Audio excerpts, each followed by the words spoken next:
สาเหตุหลักๆที่ทำให้เกิดโรคเบาหวาน 1. การเปลี่ยนแปลงทางพันธุกรรม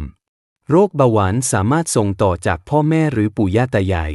2. การเปลี่ยนแปลงทางฮอร์โมน ฮอร์โมนอินซูลินไม่สามารถทำงานได้อย่างปกติ 3. การเปลี่ยนแปลงทางพฤติกรรม การกินอาหารที่มีน้ำตาลสูง การไม่ออกกำลังกาย การมีน้ำหนักเกิน 4. การเปลี่ยนแปลงทางอายุ โรคเบาหวานสามารถเกิดขึ้นได้เมื่ออายุมากขึ้น 5. การเปลี่ยนแปลงทางโรคอื่นๆ โรคอื่นๆ เช่นโรคไตหรือโรคหัวใจสามารถทำให้เกิดโรคเบาหวาน 6. การเปลี่ยนแปลงทางการมีครรภ์ โรคเบาหวานสามารถเกิดขึ้นได้ระหว่างการมีครรภ์